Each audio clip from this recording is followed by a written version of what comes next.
Hey folks, Jimmy Drab here.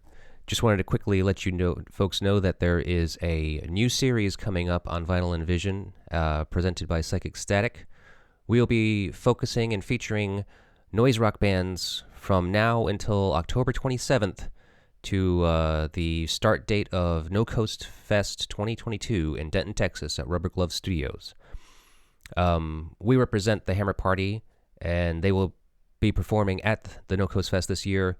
And we are going to be speaking to a number of bands that are on that bill. So if you had any questions about that festival, if you've heard about it at all, or if you haven't heard about it at all, we'll be speaking to a number of the bands that are performing this year to bring you a little insight into what that fest is all about, what noise rock is all about, and what it even is, and what it means to the people who make it. Stay tuned for that, folks. We're going to have quite a number of shows from now until the end of October. So give us a follow on social medias, on Instagram and Facebook to find more information about it and updates as they become available. And then, of course, we will be broadcasting from No Coast Fest 2022 this year. We will be in Texas, and it's very exciting. We also have a brand new release coming up from the Hammer Party.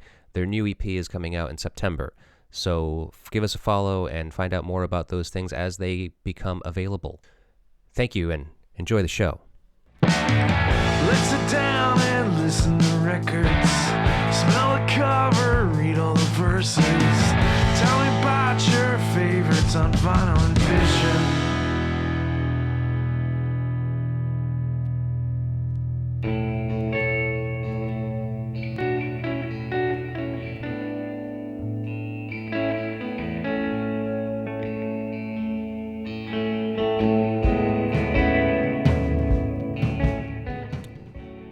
Well, hey, what you're listening to is Molly Joe, the opening track off of New Alchemy, the long-awaited new album by New York-Boston band Sleepyhead.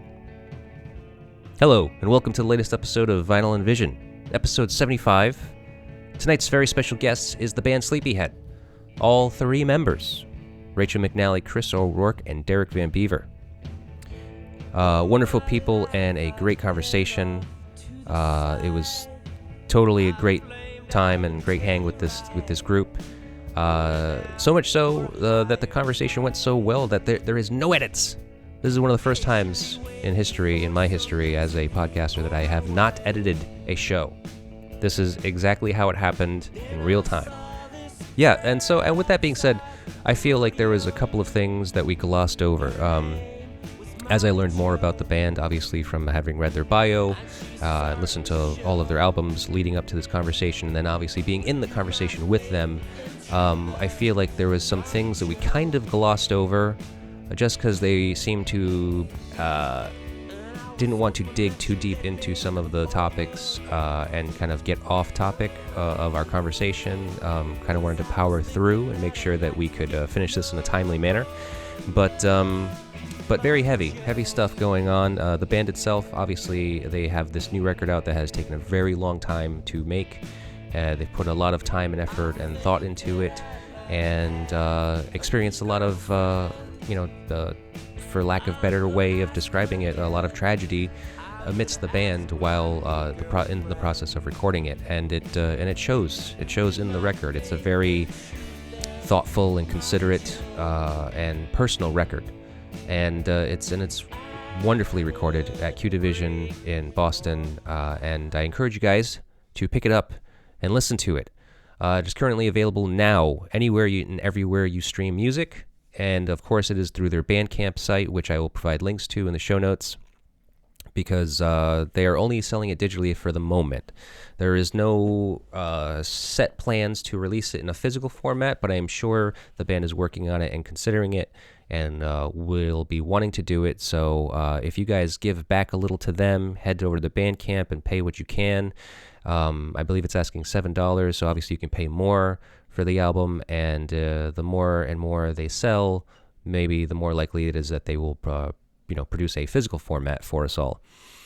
Great album. Let me just say this before I forget. The band is playing shows in New York City. They will be playing at Berlin Under A on Saturday, September 27th of August. And then in Boston, Saturday, September 17th. I actually don't have the location for that show. As I go back and I can do some research on that and find out for you and provide it in the show notes so that you can have it. So great talk tonight. The topic for tonight is Tom Petty and the Heartbreakers' Greatest Hits album. First time for us to cover a Greatest Hits. Obviously a very long album. We don't touch on the entire album as far as covering every song, but we do a good portion of it.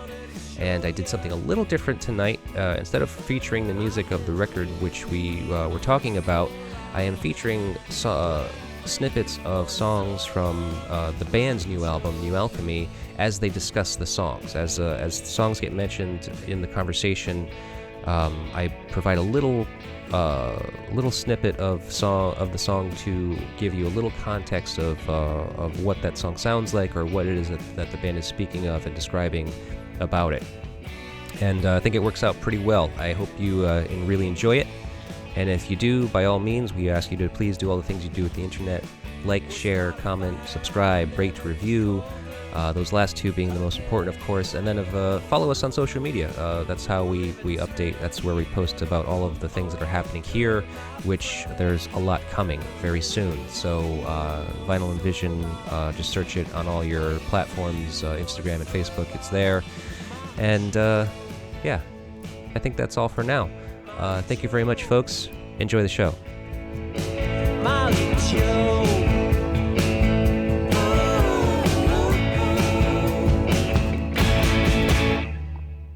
Hello. Hello, Chris. Hey, how you doing? I'm good. How are you? Thanks. Thanks for doing this with us. Oh, it's actually my honor. When I was approached with the idea of speaking with your band, Sleepyhead, I immediately was just like, I know that band. I know I've heard of that band. Are you from Providence or something? Yeah. Okay, because I was looking through all your past episodes and I saw several friends of mine. I see. Okay. From Providence that I like Jay Ryan, Rick Pelletier. Yep. From right. Your Satellite and Mark Stone. Yeah. That's what I figured, because I mean, for some reason I felt like Sleepyhead has some kind of connection to Providence. We do. We have a big Providence connection for all sure. Right. Everyone's entering the room now. Yeah.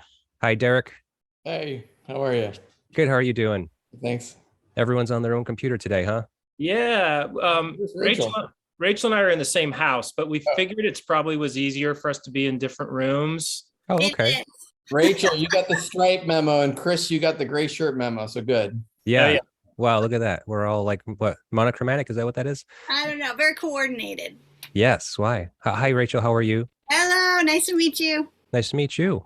Chris and I were just talking about your Providence connection. Right. You guys are very well connected to Rhode Island, it seems. Yeah. Absolutely. Did he explain already how we got our summer apartment?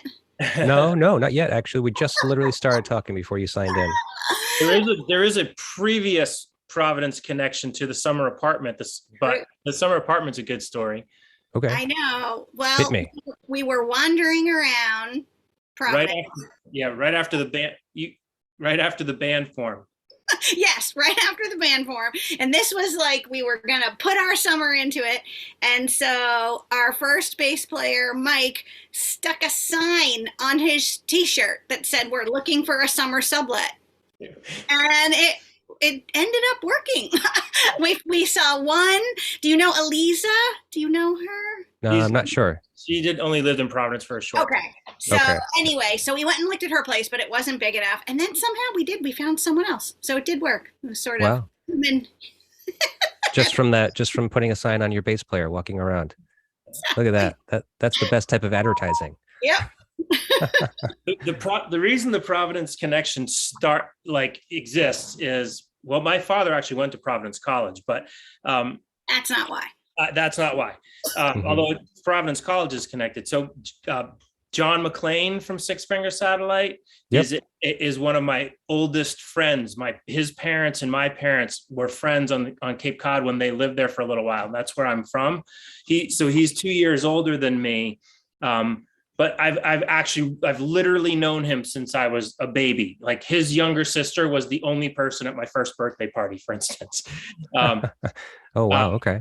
So I've known him all my life, and when he really was a huge influence on like turning me on to awesome music, especially being 2 years older than me. Mhm. And so I knew him. So when Sleepyhead formed in New York, and we wanted to like kind of really try to get the band off the ground, we knew that Providence in the summers you could find cheap places, and Six Finger Satellite said we could share their rehearsal space for a couple of months. So Cool. so that's why we went down there, and we lived there for one summer. I think it was the summer of 1990, if I remember correctly. Mhm. Yes, that would have been it. Yes, I just graduated from NYU. Yeah. So you probably know the building we were in. Does that have a name, Chris? It probably does. It was in Pawtucket, and now it's probably something more fancy, but there was a big building in Pawtucket. Right. Was it where the parlor was? Is that where you were rehearsing, or was I think that it probably prior? was either in that exact building or one of like really, really close to there. Right. Okay. It was gross. Yeah, it was really close at the Lots time. of broken glass. You'd Of walk course it was. down Yeah. the hall with all this broken glass, but somehow at the time that did not bother us. No, not at all. Well, you were punks, right? Oh, Awesome. They had a PA, everything, it was like terrible, like bro rock bands played in the rooms next door. Yeah. Rachael, Yeah. wasn't that where we had the guy next door who, that was in Hoboken, who was always doing his vocal exercises going, I don't think, never mind. I don't think that was in Providence. I think it was not. Yeah. No, but see, I had banished that from my mind, and now put it back in. So I had actually in high school, because my parents knew John's parents, I was sort of trusted. I could take the bus up to Providence from Cape Cod, and John would take me to see shows. He'd let me sit on Six Finger Satellite practices. Sometimes they'd let me pick up a guitar in kind of the early days of Six Finger Satellite. And we just met so many people from Providence who are just awesome people. And no, it turns out there's a lot of great musicians and artists in this city. I mean, it's pretty impressive. I know. So was that prior to Sub Pop, like their first record, like when you would sit in on rehearsals? Prior to it, but maybe consecutive to it. Yeah. Okay. Right around that time. Like I remember seeing Medicine Ball when I was in high school at this big outdoor something. I was like, oh, and then John was like, oh yeah, those are my friends. I was like, what? They're your friends? You're friends with the people in the band? And they came up and like Mark Stone and Don and Pete Phillips, who was in the band at the time in the early days in Medicine Ball, and then we just met Velvet Crush and Honey Bunch and Small Factory and all of them, all the greats in the 90s. Even people who didn't play music, like Cynthia. Cynthia Reed. Yes, Reed. Yes, I love Cynthia. Do you know that? She doesn't play music? She did a little bit. Okay, but, I thought so. So when we play in Providence, there's always people that we see from way back. I'm trying to book something there in the fall. Okay. I haven't nailed it down yet, but I think I've got someone who's helping out with that. I think you have plenty of resources. You shouldn't have a problem. Yeah, it's great. Yeah, because you're going to be rehearsing. You're going to be playing, promoting the new record. Yep, exactly. New Alchemy. Yep. Awesome. Comes out tomorrow. I don't know when this is going to air though. Not so. Probably next week. So the release date will already be. Yeah, it'll already be out. Yeah. That's great. Let me see. So, you first said how you grew up in Cape Cod. I did. I grew up in Falmouth on Cape Cod, and then went straight from Cape Cod to Manhattan for college, and that's where I met Rachael and Mike, the first Sleepyhead bass player. Oh, right, and that was what, 89? Yeah, that was the band started in 89. You came in the fall. Yeah, the fall. It was the fall of my second year at NYU. Well, we met. Rachel was my RA. Now she's my wife. So there's that for you. So she's still keeping tabs on you. Right. And her too. Yeah. So Mike, the first bass player, Mike, who is a filmmaker who lives in North Carolina now, where he's from. he saw me in our dorm, the Brittany dorm at NYU. And this is a really corny story, but I was wearing a Dinosaur Jr. t-shirt and he was like, "Oh, you like Dinosaur Jr.? Awesome. You're coming back to my room. We're going to listen to records for the rest of the day." I was like, "Sounds awesome." So that's how I met him. And he's with this other guy, Gene, that we became friends with. And it wasn't until the end of the year, Rachael can tell it. Mike was kind of like, Rachael, I think, mentioned that Mike said he had a bass and I was like, "Bring it back." I had already brought my guitar. He's like, "Okay, next year I'll bring it back." Right. And that was the first time in my life that I had really wanted to be in a band, because my musical background all through high school was musical theater. Hello, Dolly, West Side Story, Oliver, all of that. And so I missed all of the great performances in Boston in the 80s. I didn't go to any. I was just memorizing, ballads from musical theater plays in my high school. And so, but my junior year, that was the first year I was an RA, and I went out with this guy, and he played bass in a band, this little underground band. I can't even remember what the name of it was. Oh, they were Probably called. blocked it out because we broke up that year. It was not a long-lasting relationship, but he was very nice and would always put us up when Sleepyhead came through Chicago. Anyway, that was really the beginning of me wanting to be a band, because we were in these basements of apartment buildings in Brooklyn, and I just thought, this seems really fun. So that was happening at the same time that I was getting to know Chris just as a friend, and he was playing guitar all the time. So I said, "Okay, I will learn how to play something this summer and I will come back." And that just seemed very normal to me. You could just learn an instrument and then start a band and it would work out. So I did. And we had a drum set in my house from when my father was in high school. He played, but because we always lived in apartments, we never had the drums out. But I said, "We'll muffle everything." And so I had this drum kit in my bedroom with foam everywhere, towels on all the cymbals. So I did not drive anyone to, I don't know, drink or leaping off the building because nobody could hear my initial attempts at playing the drums. So by the end of that summer, I had my one beat and I headed back to NYU with the drums, and we practiced soon after, I think right away, once we were back. Interesting. Wait, so now you were saying Boston, is that where you're from? Well, I grew up in the Bronx until 4th grade, and then I was in Cambridge through the end of high school. And then I went back to NYU. So I just alternate between Massachusetts and New York. And New York. Sure. And so you weren't playing music prior to going to college and meeting Chris? No, I think I had one piano lesson back in 4th grade or 5th grade. And at school, there was... violin, terrible, screeching, hot cross buns is somewhere in a frame. On a fiddle stick or something. Yeah, so I had to play one of those. It was horrible. But that was really it. So I just kind of got my 4 limbs moving. But here's a funny thing. I was thinking about this the other day. The musical theater background did help me, because tap dancing in my mind is very related to drumming. Rhythmic, in all the shifts. Yeah, it's rhythmic, and the shifting of your weight. Because I think some people don't realize when you're playing the drums, all your weight is in your butt. You know what I mean? You're not stabilizing yourself that much. In order to be able to use your feet enough, you have to just, I don't know. So somehow you should see Rachael and I, we do a tap dance routine on Beever too. That's true. Oh yeah? Is that going to be incorporated in the new shows? We thought about incorporating it in between sets sometime, but it's pretty ridiculous. Sure. I used to tap dance when I was a kid. Actually, I was the only boy in my class. I believe it. So our teacher loved us. I bet. I'm sure. I didn't get beyond step ball change. That's about it. Oh yeah. Oh man, I actually remember telling somebody about I think it was the only dance recital I did. It was me and my brothers, so there's 3 of us. Awesome. Our teacher loved us because we were the only boys she's ever taught. Yeah. And the recital we did was actually, we had to wear these purple shirts that had these gold sequined lightning bolts on it. Oh, that sounds good. Yeah. God, I wish I had that now. We should get those. No. Yeah, I've been thinking we need some more sparkle in our stage outfits, Probably actually, so. gentlemen. So maybe Never too late. seventh go that route. Tell you when we're talking about the early days of Sleepyhead, we did not know Derek at the time. He was living his own life. Yeah. But Derek has actually been in Sleepyhead longer than either of the other two bass players. Combined. Yeah. But No, I'm so still the you're new guy, though.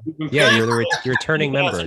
But it was kind of a slow, like now we're peaking. I'm gonna be like forever like the Ronnie Wood of the band. It's like he joined the Stones and he's like he's still the new guy. He is so good. No, but I'm just saying, like he's still like the new guy. Like I empathize with Ronnie. Yeah. So Yeah. Well, Derek, I mean, of course, Ron Wood has been in the Stones longer than any other guitar player. yeah, but he's still the new guy. right? He's probably the youngest too, right? Probably. Yeah, And that's true. Oh my gosh. Yeah. Derek's the youngest. Okay. Need a Hey, oh, you are. society. Oh, interesting. Except for sometimes Rachel's and our daughter has played bass with us, and our son actually plays guitar in 2 songs. They bring the average age of the band way down. So, okay. Derek's a little younger than Rachel and myself. Yeah, I'm not bringing in the young crowds like I used to. we gotta bring your kids in, guys. Yeah. Hey, well, Derek, you've been quiet over there.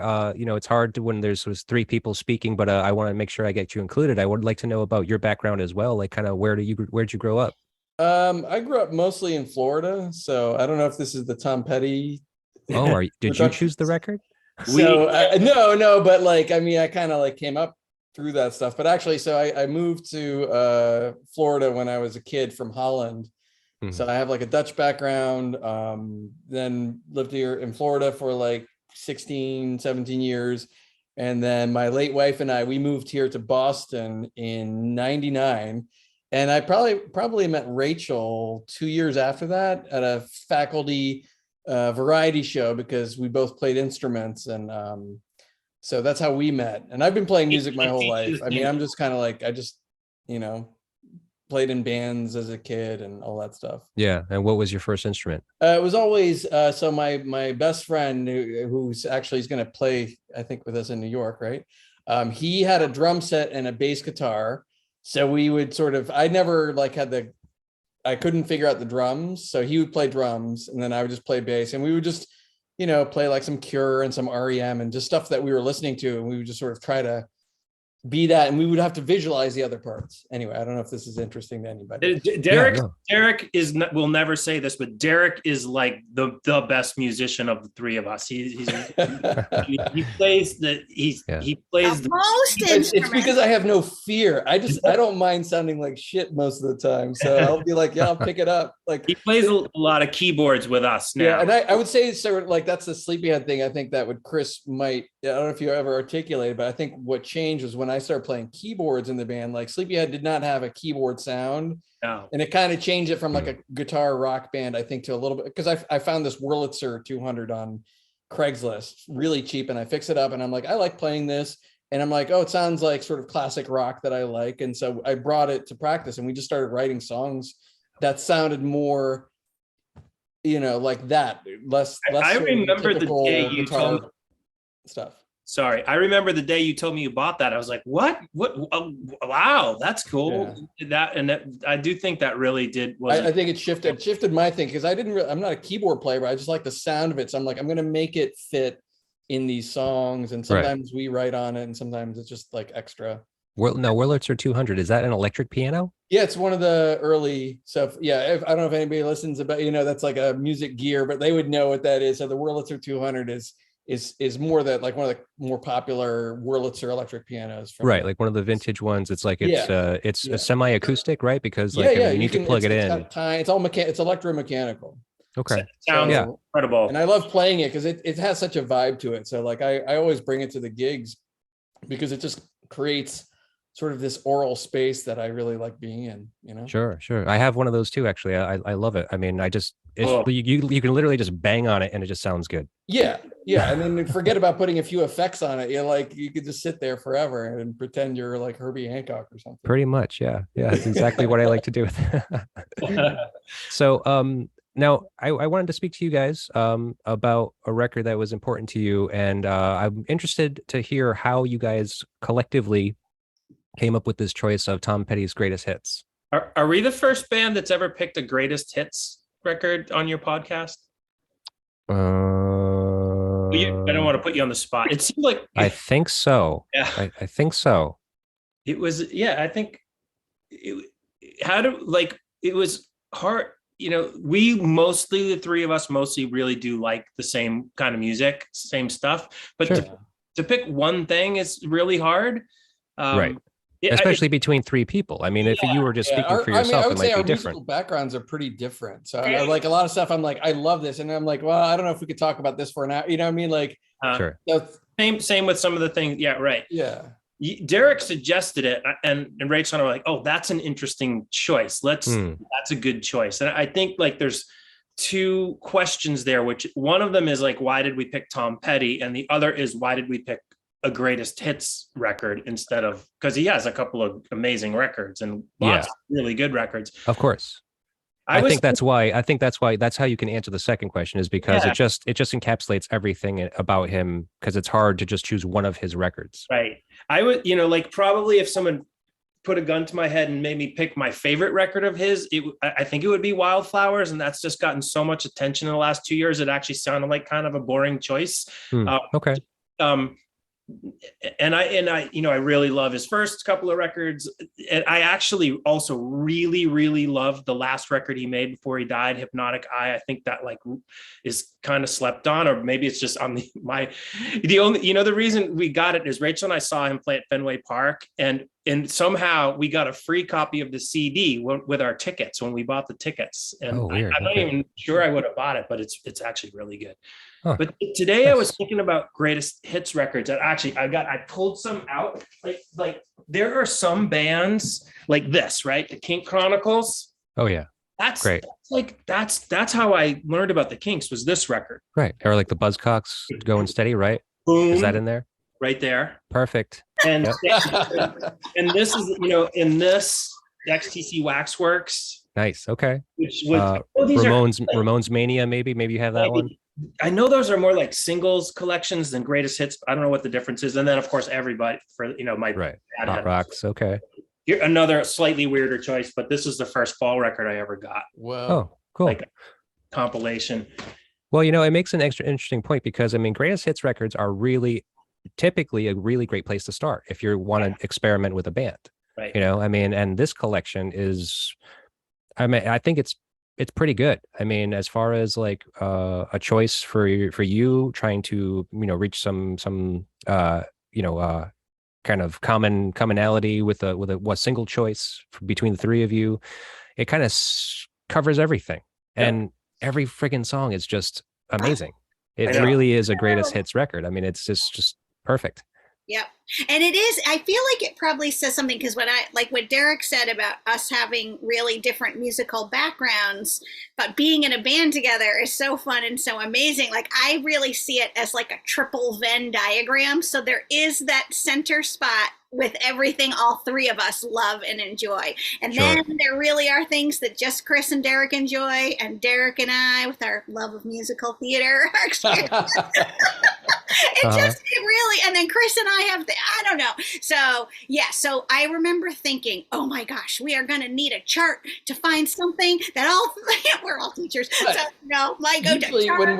if we're practicing in the basement, like if we're like, hey, let's play a cover something, that's one that we're like, we can pick any Petty song and be like, let's play it, and just sort of, it's like a good warm-up, it's got harmonies, it's got cool chords, it's it's just like grooves. Instantly in your it's just like, here you go. Absolutely. Sure. And anyone we learn that we really get to the point where we could perform it, I feel like we have truly learned something from learning the song that moves us, a couple notches forward. So that is always very satisfying.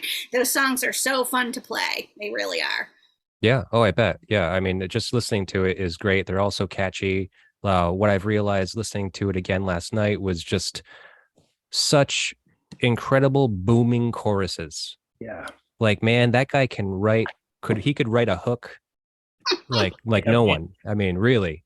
It's so amazing. It's funny for me, and Derek's probably, I don't know, being from Florida too, like there was a time when I wouldn't have given Tom Petty the time of day because he wasn't punk, he wasn't indie, like to me, like, And I don't know what, I don't exactly remember when that flipped. I think I saw him with a friend of mine from high school, and I was trying to look up the set list. It was at Great Woods in Massachusetts, and which now it's called, I forget what it's called now.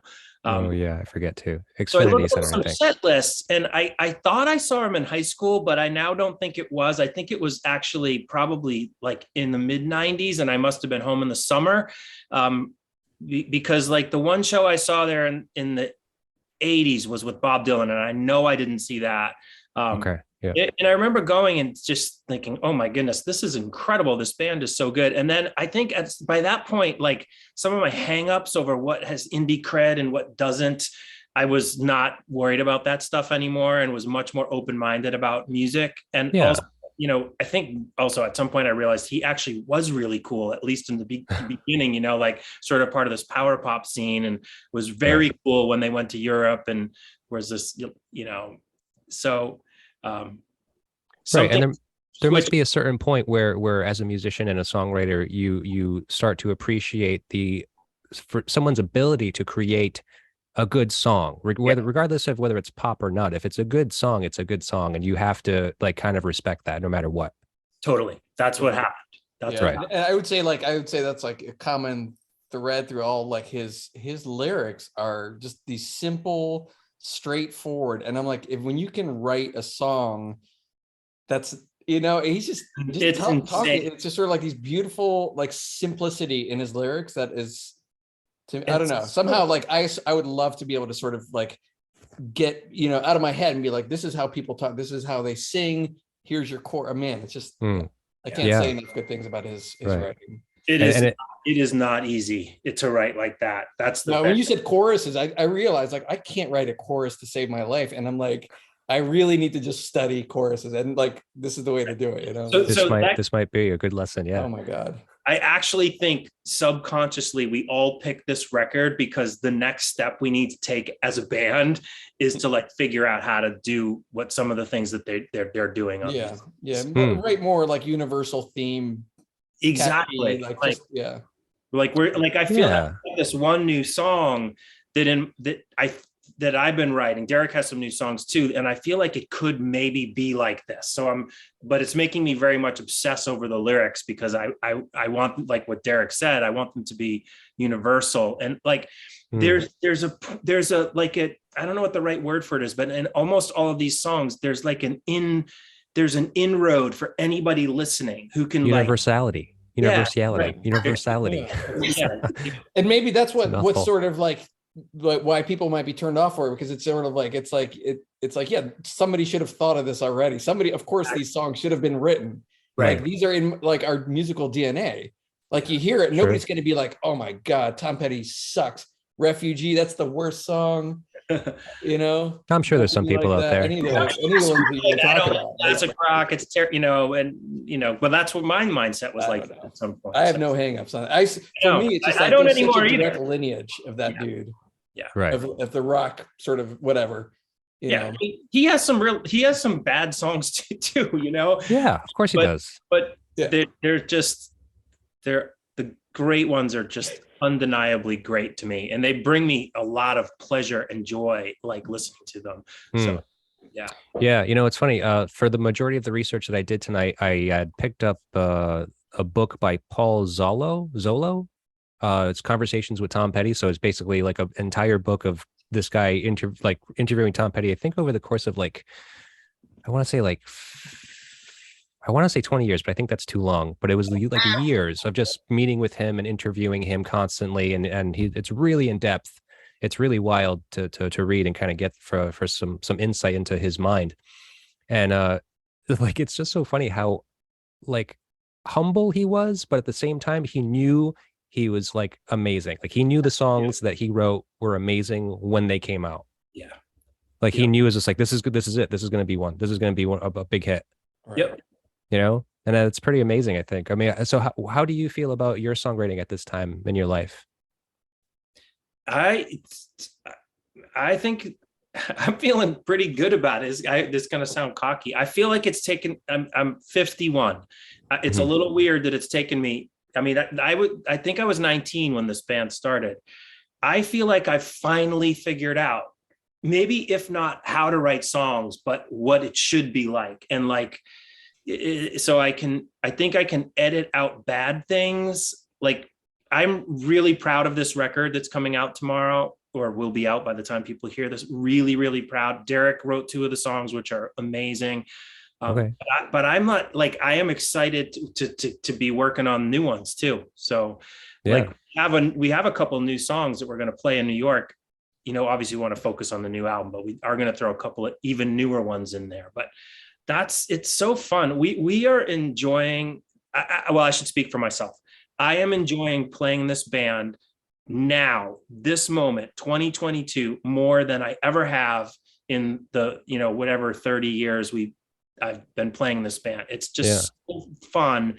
And it's so exciting now to think, I think like a song that's in my head, I think we can pull off. Part of it's also like our producer, John Lupfer, that we record with, because he kind of helps pull that out too. Mm-hmm. But it's a kind of a fun feeling to think, you know, it's what I want to hear is possible. I mean, I heard someone, I don't know who this was, but I heard some artist, it might've been a musician, it might've just been a writer or some other artist, say, like, a lot of artists make art because they love other people's art, but there's never exactly the one perfect thing. I don't think that's not exactly true for me, because there are certain things I think are quite perfect. But there's something that just makes me want to write songs, and it's playing with Rachael and Derek. It's so fun to do it. It's work, like we put a lot of work into it, but it's like the best kind of work that's like exhilarating. So it's gratifying. Like when you write and finish a song, when you feel like you're all together and you're like, this song's done. Yeah. And like, we should just try to track this now. Yeah. You know, I'm sorry. So Derek and Rachael, I also throw the same thing to you. You also contribute to the writing process, correct? I really don't. So I'll just say. Oh yeah. Okay. I mean, I play the drums. Maybe I write backup vocal lines sometimes, and occasionally, sitting on the bed with Chris when he's working on lyrics, I'll come in with the missing word. That one syllable. Yeah, sometimes it is a syllable. Sometimes it's really important, though. It is. I'm not gonna overstate my writing. Derek encourages me to write a song, so I will try to do that someday. And I guess way back when, Play and Rolling Rita, those are really old ones. I did write the lyrics to those. I guess all of Play. And Rolling Rita, Chris, then you had to help me halfway through. So anyway, so I will take a back seat on this question and turn. Sure. Okay. Well, let me ask you one thing before you turn it over to Derek. Is like, didn't you do a couple of leads on this record? If I'm not mistaken. Yes, but Chris writes the songs. Okay, so but you're just performing it. You sing them. Yeah, and now I'm waiting for Derek to write me a song to sing, because it really is wonderful to sing a song someone has written. You feel like it's entrusted to you to do the very best you can. And it takes a lot of pressure off of you. Dennery cover, right? That was sort of like yes. You led me. Yes. I mean, that wasn't my song, but that Yes. You led me to that. Yeah. The one way I would say that Rachel's selling herself short a little bit is like when we're trying to arrange songs, like how many times should that part in between the verses be? Should the bridge? Well, you know, if there is a bridge, which is kind of some of our new songs are starting to have that. She's very helpful with that kind of stuff too. That's true. Thank you, Chris. Good editing. And in the studio too, like listening back to something and being like, I think that's a little too long. You know, sure. Like yeah. No, that's very important. Arrangement is key. And Derek, so where do you stand on writing? Well, during the making of this album, I guess it's been 7 years, right? I started writing my own batch of songs at one point. I'd never really written music before. I mean, I've done sort of like more instrumental type music and sort of more avant-garde kind of stuff. I've never tried writing sort of these pop rock songs.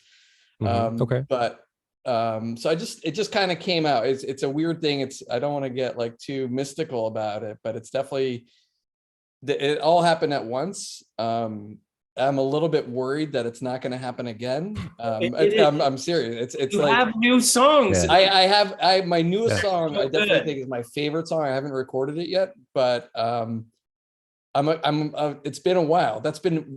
I'm not gonna tell you how long it's been since I've written that one. So I'm a little, it's like, it's scary to, so writing is both like, I love it when it comes out, but when it's not happening, it's a little bit, you kind of wonder where the muse is and what shifted.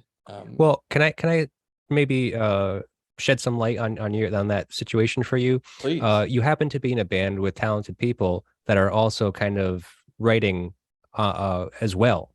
Obviously, Chris, I mean, I guess it's fair to say that Chris does the majority of the writing. But so you don't have to feel pressure that you need to come up with something, because Chris is always going to have something. No, that's nice of you to say, but I want you, Derek, to have some songs on the new record. Yeah. Oh, of course. I mean, like, still, but that's the thing. You're going to come up with them eventually. But it's just nice to not have that pressure. Yeah. I don't know. For me, it's a more existential thing. I'm like, I think I might just have these batch of songs in me. Like I know that's not true. I think it's better to sort of leave it that way, because that way it puts less pressure for the next batch. Be like, that was nice. Another one came out, Yeah. Well, it's also the inspiration too. Like sometimes just, doing shows and being on the road and kind of like performing more often is all you need to really kind of get your juices flowing, right? Yeah. I mean, one more thing about, if you want to talk about like creative stuff, like I feel like when I was writing all those songs, like I was journaling every day. And that's the one thing I think that process allowed me to just scribe stuff. And I've taken a break from that. And I'm pretty sure that's the connection, because I handwrite everything. I'm not really good about doing typing on computers for lyrics. Like I like to see it in my own shitty handwriting, and it's crossed out and, corrections made. So, So I just gave myself advice. So there we go. Look at that. I love these therapy sessions. They're great. Thank you for that. How much is this? Oh, nothing. It's absolutely free. So, I guess we should probably get into this record. Now, so you chose a greatest hits record. Let's see. There is a total of 18 songs on this record. So what I did was I kind of just did a general research on a number of these songs. And I kind of like, based on what I found out about some songs, I just wrote down some facts about those. And some I actually had some questions. And then some I just kind of completely skipped. Cool. So I actually don't even know how many questions I have here. Because, we just go right down the list. And so if we go down the list, we're going to start with the first song, American Girl. Mm-hmm. American Girl, 256 million streams on Spotify. 256 million. Just that one song. That one song, 256 million streams. See, now that song is so old, right? And I feel like, again, going back to my high school music really being all musical theater, but I remember it from Fast Times at Ridgemont High. It's in that. Oh, it is? Yes. Oh, I didn't realize that. Yes, it's in a scene and toilet paper's being thrown, but like I can remember loving that song. But again, at that time, having no sense at all, like, oh, I want to play that song. It just wasn't in my head, like the band identity. Sure. Well, did you know Tom Petty at that time? Well, I knew that song and I knew him, and then I knew the now I'm gonna space on the name of the one. The video, I feel like this was also maybe high school. Well, Alice in Wonderland. Don't come around here. No, don't come around here. Don't come around here. And I remember liking that, but thinking, but I like the other one better. And then I just wasn't listening to a lot of rock or pop, or I just wasn't. So, but I did love that song in the movie, and anytime I heard it after that on the radio. Yeah, well, it is infectious. That reminds me. So, can each of you tell me when you discovered Tom Petty? I bet for me it was that movie. So that would have been high school, like freshman or sophomore year, I'm guessing. Yeah. Fast Times at Ridgemont High. When I moved to America in the 80s. So it was 82, the birth of MTV. And they were airing the Tom Petty song, the You Got Lucky, right? So they were playing that in between, like, Bananarama, Fun Boy 3, and like Michael Jackson. So it's like, here's this video. I had no idea contextually where this comes from. I'm probably, 10 years old. And I'm like, oh, this is cool. This seems like spacey, but they're playing real instruments. and the guy looks like he's pissed off, and it's just like he's got the right attitude, and I'm like, oh, this this is cool. So that was the Tom Petty I sort of was introduced to, that version. That's probably about the same for me, that timing. Yeah. That stuff. But listening now to like 82-ish. American, sorry. No, that's okay. Yeah, so listening now to like American Girl, like, I mean, I didn't hear that until much later in my life, but I identify a lot with that. It just, I lived in Orlando for a short time, so when he talks about 441, like waves crashing, I'm like, oh yeah, that's like just the sound of traffic, and it's this sort of melancholic song about this girl who had to die trying, and so I identify, like, I've sort of, in my mind, I associate this song a lot with my late wife, so because she was a Florida girl, typical American girl, and so like I have a lot of like positive, like it's very rockin', fun song. So okay. Yeah. Well, I'm sorry to hear, first of Thank all. you. Secondly, you mentioned that line, the 441. Is that in Florida? I didn't realize that was in Florida. Yeah, it runs through there. It's like a central sort of artery. Oh, okay. Because I thought that I maybe I'm confused, but I thought he may have written this in California. I didn't know if that had you know something to do with what? Maybe California. he did, but there is. Okay, so I might have it totally wrong, but like in my mind, 441 is the Orange Blossom Trail. So somebody who's probably going to call up or whatever and be like, it's so universal, OBT, right? man. It's funny because like I'm a fourth grade teacher, and I teach writing, and like the things I teach my fourth graders, like use sensory imagery, like the waves, like use specific detail, like there's a lot of all that stuff in this song. I also think this song, like kind of like Born in the USA, like it was just like, yeah, Born in the USA, but no one was really listening to the fact that song was really a critique. And I think the same thing with American Girl. I mean, I think that's why it has 256 million streams, is because people are like, American Girl, and they're not listening. This song is sad. It is like deeply sad. Kind of, yeah. But it's like this anthemic, thing, and it's beautiful, the lyrics. So yeah. I mean, I think that was one of his charms, was that he was able to kind of like write these poppy, upbeat songs, but lyrically have like this really kind of sensitive, emotive kind of sense about him, touching on everyone's heartstrings, as far as this, like, being universal, but also being like just kind of very real, I guess. Yeah. Very real, like emotions that people feel on a daily basis. Yeah. So let's see. So what do I have here? I have so in the book that I was reading, Conversations with Tom Petty by Paul Zollo, Tom says that he lived in an apartment in Encino right by the freeway. Okay, so it was in California. All right. And the sound of the car sounded like the ocean, like you were saying, Derek. Hence the line, she could hear the cars roll by out on the 441, like waves crashing on the beach. And at that time he wrote it, it was the bicentennial year. So lots of red, white, and blue stuff were going on everywhere. And so I guess that's kind of like what led to this concept of singing about this American girl specifically. Have there been any standout moments or memorable settings in which any of the songs for the new album have been written for you guys? Well, I think, Derek, for you, Fort Misery. Sorry, I was in the middle of researching. So 441 is in Gainesville. So there is one right in Gainesville. Beatty Tower. So he was from Gainesville. Okay. Well, it's now Northwest 13. So I actually used to live when I went to college in Gainesville. So it's right down the street from it. So okay.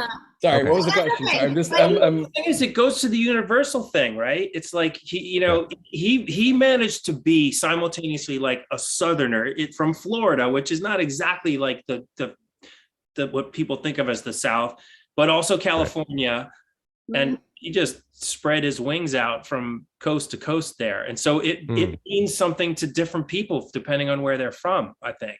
I'm sorry. Sure. Yeah. On this album, I would say there are at least two songs that are very rooted in place. And so, Derek, I was saying Fort Misery for one you wrote, and then Chris, New Alchemy for you. Right.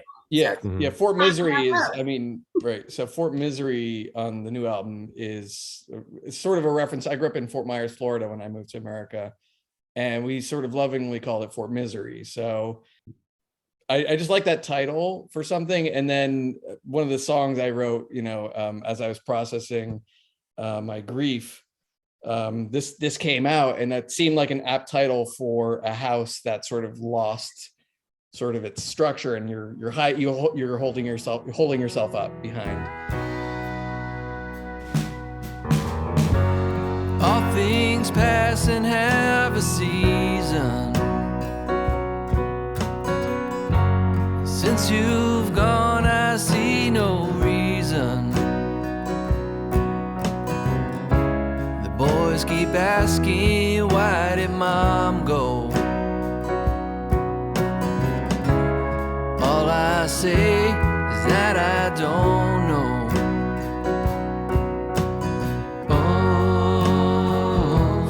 Misery. Sort of in this fort. So anyway, so it's rooted in place because Fort Myers wasn't a really fun place to grow up, but really just the title comes from that. Yeah, I imagine kind of like, you know, that contradiction or that juxtaposition coming from Holland, you said, right? Yeah. Two way different places. Yeah, and that's sort of like it is definitely tied up with Tom Petty. It's somehow, because like to me, it's like, oh, this is what America's about. This is what Americans talk like and sound like, and this is how you're cool. And this is what you can be, like kind of this weird sort of masculine guy, but still, you know, be sensitive. And all his songs have that, you know, this romanticism that like runs through it. He's like got long hair. He's cool, but he's sort of, some of his songs are really ugly. He's cool and he's ugly. So I'm like, oh man, anybody can do this. He is kind of alien looking. Yeah. I don't think he's ugly. Early days. He's not a cute guy. He's unique. Really cocky, but he's gorgeous. You know, he's beautiful. And he can have this really warm, like he you know, obviously he inhabits different personalities depending on the song. You know, it's not him necessarily. Right. Of course.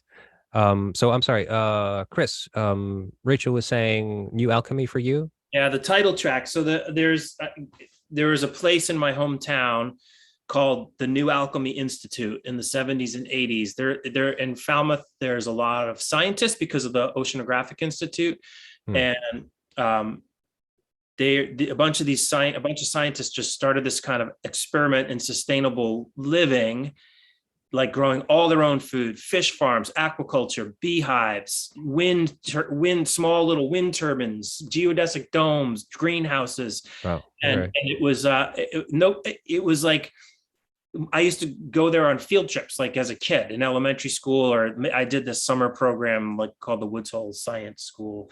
And so I have these like just childhood memories of going to this place on a school bus or a van or something, and getting out and having scientists like show us all around. Here are the tilapia tanks, and here's what we're trying to do. We need to become more sustainable, and this whole ecological, raising up ecological awareness. So in the somehow many years ago, it sort of was just popped into my head. I might have just driven by where it used to be. It kind of shut down in 1990. But as it turns out, like a couple of people have kept it going, because Rachel and I went there recently, and we met the people who are keeping it going, and they took us on a tour, and they had actually heard of our album before it came out and the song. So we're hoping maybe we can shoot a video there. But it's a really great place, and the song is really a tribute to it. And then the name New Alchemy just seemed like a good name for an album. So we stole the name of the song for the album. New Alchemy, I found some daylight through a rift in the trees. I walked right into 1973. That's how I knew that I was home. I can't believe the ecological symphony. Definitely this place I envision. And then the song is like kind of a birdsy feel. There's a lot of 12-string Rickenbacker on it, and there's a not a theremin, just Mellotron. Thank you. Derek plays a Mellotron on it, like a real Mellotron that the Q Division has. Again, I don't know how to play these things. I just have no fear of playing. Like our producer's like, okay, the Mellotron, and he knew we needed it. Get it? Like because it broke. But that thing is complicated, and he was pretty good at keeping it going for us, so we could get. Yeah, Derek, you have a good sense of noise. You know what sounds sound good together. Yeah. Definitely. Like, This is funny now that as you guys were talking, and then I was thinking of the other songs. A lot of the songs are rooted in a place because Pam and Eddie was inspired by some graffiti etched into a stair, which is a line in the song, and my late sister's apartment building. And also Tony the Drunk was inspired by a big sign that we all passed on our way to a ski trip with like 5 different families. And as we all arrived at the house, everyone kept saying, "Did you see that sign?" I mean, this thing was big. It was like 5 feet by 6 feet. And it said, "Tony the Drunk is a thief." And the drunk, you could tell, had been painted over and had a last name, but then that must not have been allowed. And it was painted over, not quite the same white. And so then it became Tony the Drunk. And the song is completely fictional. And the sign is actually not there anymore because it's on a route we travel quite frequently in the winter to go skiing. But that's and then so there are those songs too are inspired by things in the world. Wow. Yeah. Okay, cool.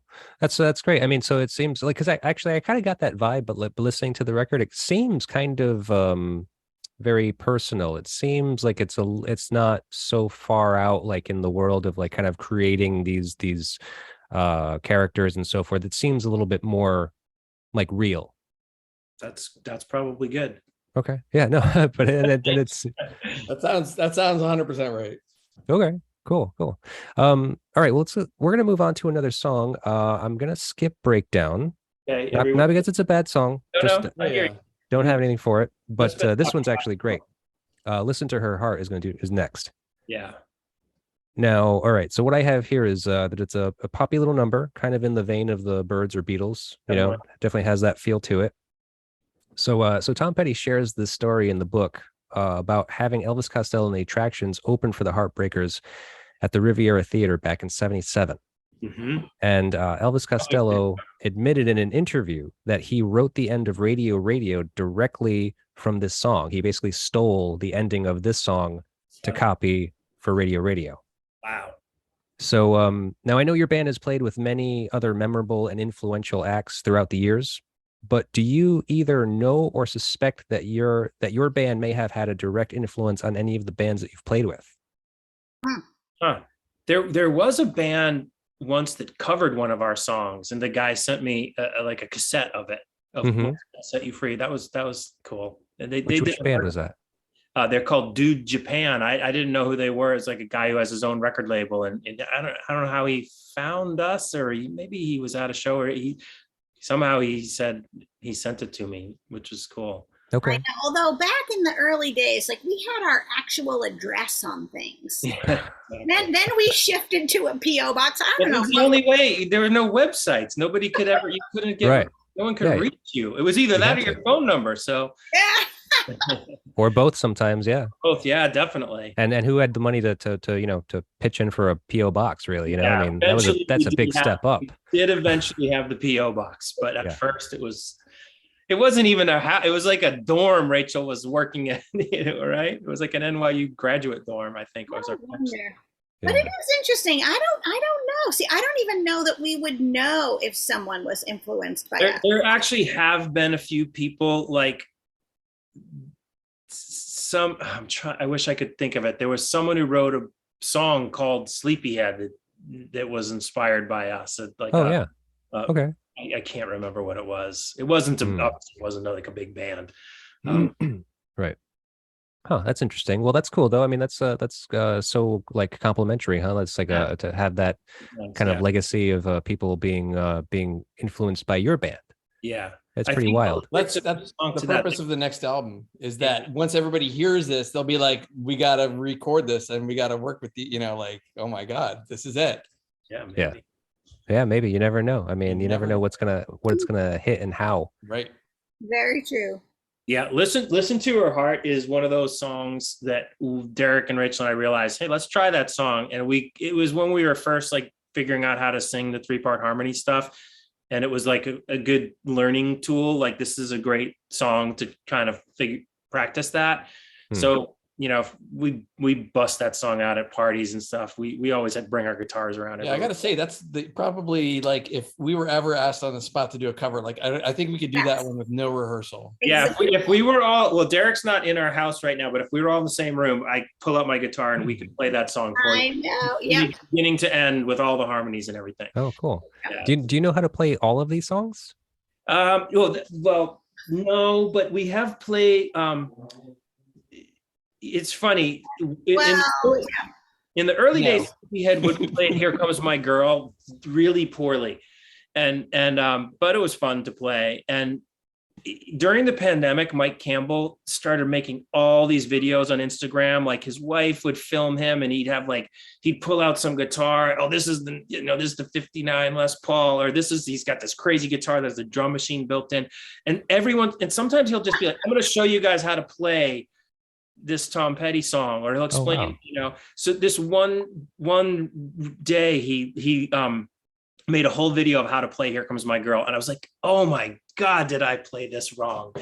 And I've saved that video. I have it saved on my iPad, and I'm going to sit down and like figure out exactly, because he plays like. He is a really, really, really good guitar player. Like he does all these really interesting chord voicings and things that are kind of hard to figure out sometimes. Some aren't. Like, Listen to Her Heart's not that hard to figure out if you sit there and listen to it. But sure. I think so. We what's the song that we were playing that we never played live? It's from Full Moon Fever. It's not one of the popular songs. I have to look it up. Wait, not Depending on You? Depending on You. Yeah. Depending on You. And then there was another like weird, obscure, like unreleased Tom Petty song that I also can't remember the name of, that I saw in the documentary. Remember I sent you guys a link to it? But I don't. I tried to look that up before this interview and I couldn't actually find it. Okay. Yeah, Here Comes My Girl. Sometimes I play The Waiting just by myself. I was just like trying to practice it, but I do think a lot of these songs would be songs we could, with some work, could pull them off. Okay. I just didn't know if you had them already kind of like tried Refugee yet, because it's got the Wurlitzer. Yeah, exactly. Like featured prominently. That could be also, it's kind of hard to pull that off the Hammond. That's why we need another. You need both. You need like the Hammond too. Sure. Yeah, I can imagine. But I just didn't know if like you seemed obviously like you're such fans of the music, and obviously you've mentioned how like you do play some of these. It might be something that was already kind of in your repertoire of some sort. Yeah, I think Depending on You, we were going to play at a show, and then the show got canceled or something. It's not on the Greatest Hits album, but it is another. That's a great song. You got lucky. I mean, that one's like in my DNA that I can bust that one out. You played that at one of your parties or something. Yeah, I like it. And that one's fun to play because it's sort of like, it reminds me of being a kid again. I can envision this, it just brings me back to that whole thing. So it doesn't matter, you're just strumming an acoustic guitar and singing, but in my mind, I'm like, yeah, we do that, but not with the synths and everything. But yeah, just acoustic, and it sounds great. I don't think he's ever done an acoustic. He should do an acoustic version. He should have. I don't know if he ever recorded one. Get that. I don't know. You might have to get that latest box set anthology of his. That's kind of has a lot of stuff on it that maybe you're not too familiar or that wasn't put on any official. There's so much good stuff on that. Yeah. Okay. I imagine there's a lot of that too, like kind of like demo recordings and like acoustic solo stuff. Yeah. Yeah, sounds great. I would love to play The Waiting sometime, but that is a hard, like that's hard on the harder side. And I feel like we would have to really nail it, or else it wouldn't be like, what would be the point, I don't know. I mean, like, would you do it kind of like traditionally, like kind of like try to keep true to the original, or make your own version of it? I think I'd want to just do that. Like, I wouldn't want to record it. I just want to do it live. It'd be a fun song, like last song of the set, or if you got an encore or something. Yeah, sure. It's a great song. Speaking of great songs, let's move on to another one. Let's move on to Refugee. Yeah. Great song. All right. So it is a great song. Little weird. I mean, like as far as like his catalog is concerned, I mean, like this has kind of got a strange feel to it. Like it doesn't seem so obviously poppy. I mean, it has hooks in it, but it's just like it's got a weird vibe, doesn't it? It does, yeah. And the lyrics are, like somewhere, somehow, somebody must have kicked you around some. Even just that whole, you don't have to live like a refugee that's an intense thought. Yeah. Right. But yeah, Well- it is a weird song. I mean, it is like what a weird song to become like a humongous hit song too. Yeah. I'm wondering Yeah. if they pushed that one somehow, because I know that, like, didn't they record that one like 200 times? Maybe Something ridiculous. I don't know if it's that one, but they hated it because they just like could never nail it. Don't Do Me Like That was the first single from Damn the Torpedoes, but you can, I guess you can sort of see why, but it's not as big as Refugee probably in the grand scheme of his. Yeah, no, I think Refugee was a bigger hit. Let me see what I have here, because I think I have something that that touches on what you were saying, Derek. The main parts of the song, musically, were introduced to Tom by Mike Campbell, so he wrote the majority of the song. Tom says that the song came very easily lyrically, just sitting with the demo, but he and Mike both have been quoted saying the actual recording of that song was very difficult and tedious. So much so that Mike has said that this was the first and only time he has ever walked out of the studio and left town for 2 days. Wow. Oh, That's heavy. Yikes. Yeah, I know, right? I mean, so I'm not sure exactly like what the scenario was. It's like as far as like how many times they tried to record it, but obviously they were having like a lot of difficulty with it. So what has been one of your most difficult songs to record, which ultimately ended satisfyingly?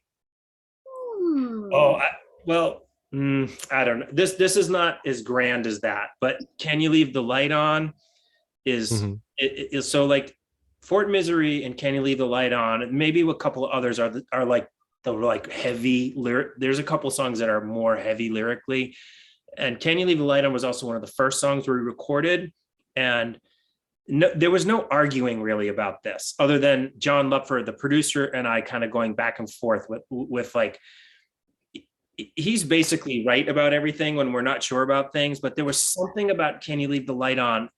I knew it was like one of the best songs on the record and one of the most intense songs, and the big, like a hard hitting song, maybe like Refugee a little bit. And it just, so it has a really great electric guitar sound, the basic track, which is my Jazz Master through a matchless amp that they had in the studio. I'm pretty sure was what it was. And I think at some point I kept thinking it needs an acoustic somewhere. And I wanted to try an acoustic in a different tuning. And so I went for a session. It might've been just me and the producer and the engineers. And it just didn't really work. And then John, our producer, was like, why don't you just tune it normally? Put the capo on the same place you had it on for the basic track for the electric guitar. And meanwhile, he's not quite, I don't quite think he's seeing why I'm not happy with this song yet. Cause he was, I think it might be his favorite one. I know it's one of his favorite songs on the record. And so I finally was like, okay, yes, this open tuning's not working. It's not sounding like I wanted it to sound. So I went in and just started basically playing the same electric part on my acoustic or on his acoustic or some acoustic.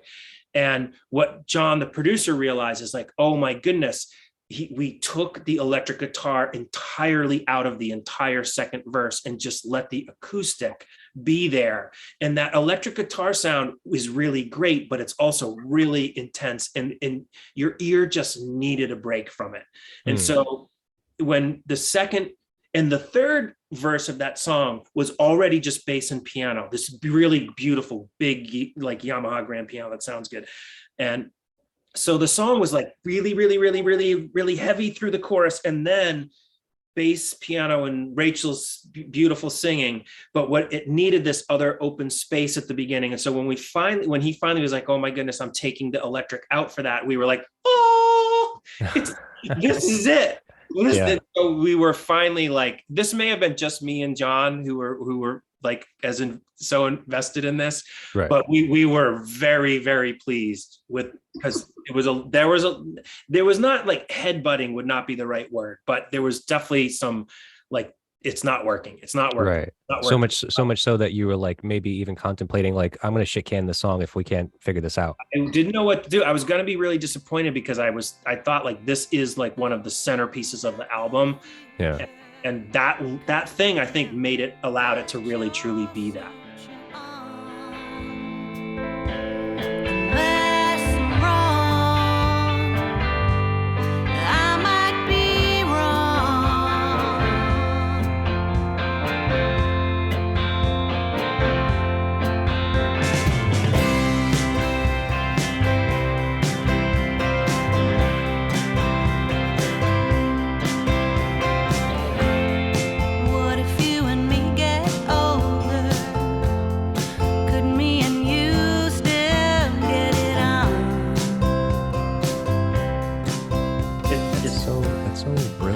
Like just a little thing like that, a little tweak can make all the difference. Yeah, and it was really, honestly, in the big sense of it, was like taking something out and like replacing it with something that was less. So it's not always like adding more. That took us some time to realize that. That's something we have mostly internalized now. Yeah, sure. Wow. Space can be really important. Very, very effective. Cool, man. I like that story. I'm not gonna have to listen to that song again. I mean, I've listened to it obviously the past couple of weeks, but it's I haven't really noticed that type of detail to it. Yep. So very cool. Now you'll notice it because you'll hear after you'll hear it's the first verse kind of goes right into the second verse, but there's that's a big change there. Cool. All right. Well, I will definitely stay tuned for that. You mentioned "Don't Do Me Like That." I don't want to do that song. Fine, yeah. It's a little too Jay Giles band for me. Totally. The only quote, actually, the only like thing I know about that song was actually that he wanted to give this song to the Jay Giles band. Funny, I didn't know. I could totally see that. Man, Peter Wolf needs to cover that right now. Like, he's still in town. He should totally record a cover of that. The only thing I want to point out about, like, I need to know, and "Don't Do Me Like That," I was timing it today. I need to know the chorus. The first chorus of that song starts 24 seconds into the song, and "Don't Do Me Like That," the first chorus starts 33 seconds into the song. So there is like the famous quote, "Don't bore us, get to the chorus," which is in the Tom Petty documentary. There is something to be said for that sometimes. Like, oh, well, you know what? That's actually pretty cool, because I've made that observation, because I've been doing this long enough and talking about enough records that I would typically like play the music for you. And so, I can't play too much of it. So I usually only play about 30 seconds. And I'm just like, oh, this song hits the chorus by the 30-second mark. Yep. And that's like a lot of the songs. Like I remember doing that specifically with a Kings record. Yep. So yeah, I mean, that's definitely a very common theme, I think, especially with pop songs. Yep. You know what I just noticed as you're talking? Like, I'm just reading all the songs on the greatest hits, and every single one, when I read it, I can hear the chorus literally just from the title. Yep. That's what sticks out the most. Yeah, but it's just like, oh my god, that's it. Yeah. Well, I guess it probably helps that the title is typically the chorus. I know, but this is like, it's like I can hear the melody, and it's just like I don't have to hear the song. Like, you could tell me like, oh, let's talk about The Waiting. I'm like, oh yeah, I can hear it in my head right now. Just like instantly. Yep. You can hear the I hear you, man. All right. Well, look, so I didn't want to do that one. But what about Even the Losers? Yeah. Beautiful song. Now, I think we may have already touched on this. We talked about it a little bit, like we were talking about the guitar playing, but the lyrics, it couldn't have been that easy to forget about me. That line that just comes so soon in the beginning of the song. Like you just like thinking this song is this big positive thing, and then it's like a dagger, like I was like, that's even, we're talking about Even the Losers, right? Even the Losers. Yep. Worried I'm going to get, that is, and it's also for me, like, a song like Breakdown, or like there's some other songs we might get to where the kind of his persona is like a little bit cocky, and then, but he can also do the, like the other side, the like, sensitive side, the kind of more, I'm the one who's getting screwed by somebody or getting hurt by somebody. Yeah. That's and that's why it like, how many people listen to that song and go, I'm a loser. Thank you for singing this song that makes me feel better about that. I'm seriously, it's like, there's so many people who, there are so many people that don't think highly of themselves. Right. And it's just like that expression, like even a dog gets a warm side of the sidewalk every now and then, you have like this one opportunity where, it seems like someone is looking out for you, even if it's fleeting. So like this song, let's see. So Tom said that he had everything to this song done except for the chorus. And he had no words for the chorus, but boldly declared that he was ready to cut it anyway. And then divine intervention stepped in. Sometimes you need the deadline. Yeah. Well, and he just had that. I don't think he had the idea that he must have thought that it was going to come to him while recording it, but the fact that it did is pretty astounding. Yep. Especially with the way that it ended up. I mean, this is one of those songs, you know. So That's has there terrifying. ever been a moment where you took a wild chance and had it pay off? Honestly, I think when we went in the studio to record Can You Leave the Light On, and The first batch of songs. right, first batch of that, right? And we're like, all right, we're gonna play a Hammond B3 organ with the Leslie speaker. And I've never played it. And I know sort of like what it's supposed to do. And I'm like, okay, I think it speeds up here and slows down here. And the producer's like, just don't touch any of the settings, don't mess with the drawbars. And I'm like, okay, but I want to mess with the speaker because I want to. So like I've you know, I'm not a keyboardist, but like I was like, okay, I want it to sound like this and have this little flourish. And you know, we're recording, and that's kind of for me a little terrifying when you're recording and you don't really know what you're doing and you're just putting yourself out there. But I think it turned out okay. Definitely more than okay. Yeah. Yeah. I mean, that's the thing about the studio that we record at, Q Division Studios in Boston, which is just it's just an amazing place. It's like super pro in the sense that like if you need, you know, if you need something, Mellotron. yeah, a Mellotron, exactly. This needs a Mellotron, you know, or I need a 12 string, and boom, there's like a beautiful Rickenbacker 12 string, or, you know.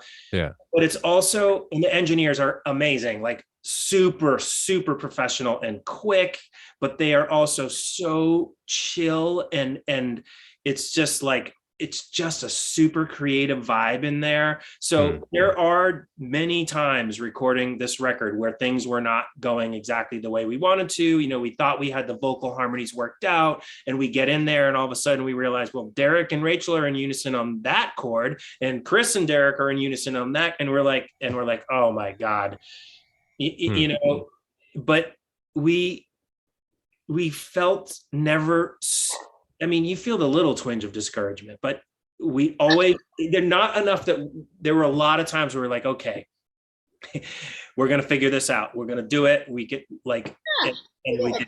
There was a piano. We sat at, we'd be like, okay, you got to give us 10 minutes to sit at the piano. We'll try to rewrite them.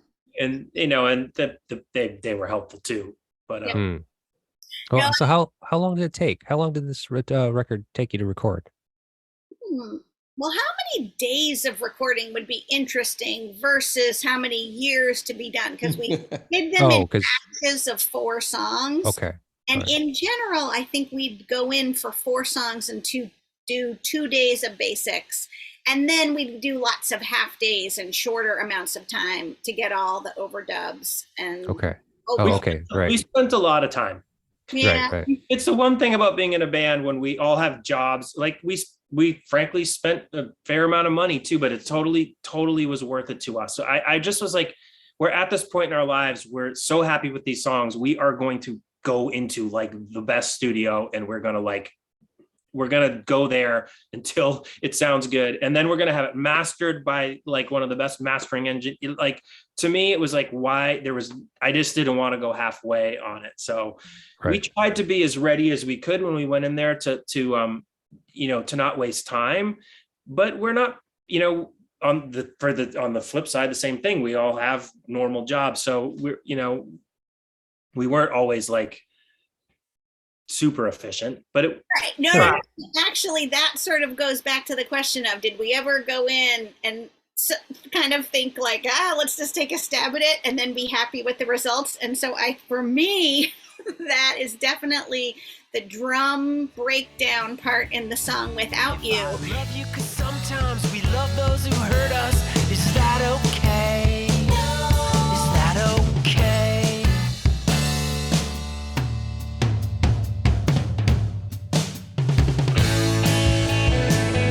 That we were practicing that song, and that again was one of the older songs, but the 2 kind of drum fills where nothing else is going on. I don't know. Just in my mind, it was one thing, and I would count it one way, and Chris would count it another way, and Derek probably pulled his hair out a few times. It is weird. It's a weird part. But here's the real thing. So then I remember setting up, knowing we were going to do that song, and just thinking, what is going to happen when we get to that part? Hmm. I mean, it's a little bit of studio magic you can do, but for that type of There's thing. no magic. I know. No, it's for that type of I'm thing. talking. So here's the thing. So we played it several times, as blissfully you get to do in the studio. And I just remembered, because really, I think this is true for every Sleepyhead album, the drums are always start to finish one take. So like all the pressure's on for the drums. Oh, right. Yeah, of course. During getting the basics. And I remember when we got through a take of that song, it definitely took a number of times. And I just remember thinking each drum fill part worked. Like, we gotta stop. We gotta stop. So, and I'm totally happy with it. I think it's really interesting. I will admit it is extremely hard to replicate live. And so if we're gonna have that song in the set, I have to go down to the basement and just come up with a way to play it that I'm going to be able to do consistently, because they have to come in back with me. And there have been many times in practice, and maybe even a show or two, where I'm doing the crazy fill and I'm sure they're just looking desperately at me like, when is she going to go hit the cymbal? So anyway, but I'm happy with how it sounds on the recording, and the set is more stressful if that song is in it. Sure. Yeah, it seems like you've damned yourself a little bit. Are we playing that next week in New York? No, okay. No. Where are you playing in New York? It's called Berlin, or Berlin under A, I think officially, but it is on the corner of Avenue A and 2nd Street, which is a half a block from the apartment that Rachel and I lived in for 10 plus years. So it's the bar that we used to hang out at has this basement room now that they didn't have when we lived in New York. It's small. It's great though. The people are great. The sound guy's great. We played there in February and it was really fun. So hopefully it'll be a good show. Okay, cool. And when is that exactly? It's Saturday the 27th. Saturday, August 27th. Okay, so next weekend. Yeah. Yep. And then we have a Boston show Saturday, September 17th, which is just getting ironed out, but is confirmed. And that's in Rosendale at the Square Root. Cool. Okay. That's just some stuff that I'd like to make sure that I mention later on. Thank you. All right, let's keep on moving on. Let's see, what do we got for Here Comes My Girl? Oh yeah, that's the one we were talking about with the trying to learn how to play the guitar parts that I haven't quite figured out. Oh yeah. It's a weird little song. I mean, so Tom, this is the one where he kind of like settled on, like he had a hard time with the lyrics and settled on the just talking verse. Yeah. Right. Which not everybody could pull off for sure, but he pulled it off in that song.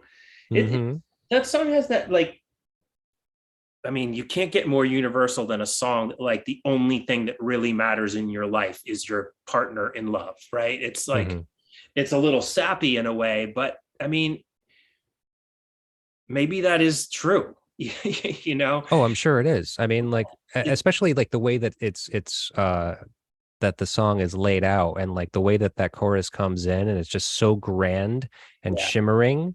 And so it's kind of as like a tribute to like any like female partner that, like every guy has had that feeling where they see that woman that they've loved and just been completely like knocked out by it, Yeah.